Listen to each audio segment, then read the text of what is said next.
Well, earlier this evening, Mohammed Shafiq from the Ramadan Foundation came into the studio to talk to me about the case.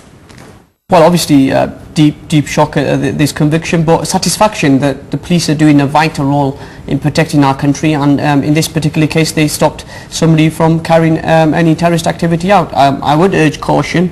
Don't judge 1.6 million Muslims based on the actions of a small minority. This is a very small minority of people. We've got to work together, we've got to build bridges with each other, and I hope that coming together to tackle this issue, we can say with one voice, no to terrorism. Obviously people don't want to judge Muslims, but for example, after the terror incidents in London and Glasgow, I was on the streets of Bury asking people how it had affected them, and they said that they were more suspicious of Asian people, and both Muslims and non-Muslims both said that. And so have you heard of any hostile incidents towards any Muslims since these events, and particularly after the Omar Al-Tamimi case? There's been several incidents of reprisal attacks in Scotland, but thankfully there hasn't been anything in the Greater Manchester area, and I think that's something that we should welcome. I think it's important to also recognise that whilst there is a problem, it's a very small problem, and we have to be really careful in going down a road of a police state.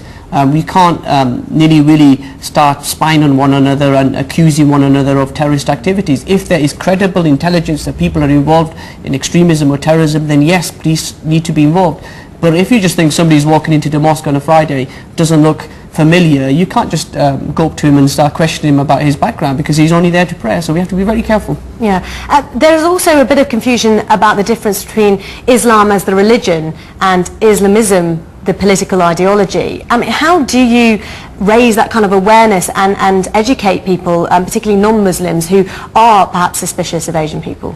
We don't accept the term Islamism or Muslim terrorist or Islamic extremism. We believe our faith condemns, not only condemns, it forbids the killing of innocent people. And our faith has been hijacked, and what's happened is, as well as the terrorist hijacking our faith, we have those in the right wing of society and the media who've tried to paint trying to link Islam and terrorism. And we've got to say quite clearly, Islam doesn't condone this sort of activity. These people are criminals, they are evil, and they should be treated as such.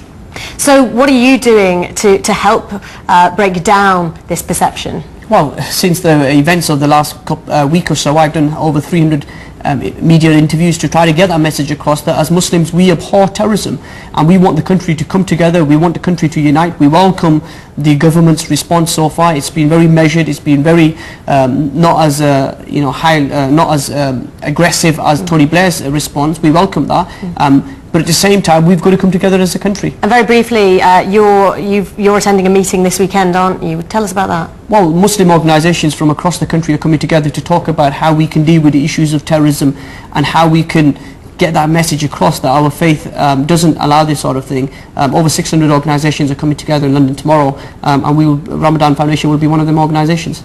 And what are you going to do with that information that you glean? Well, obviously we will feed back some of the stuff that we've been doing here on the ground in Greater Manchester, and we will be offering our thoughts how we move forward as a community. This is not a Muslim issue, this is a UK-wide issue, and for that reason we should all come together.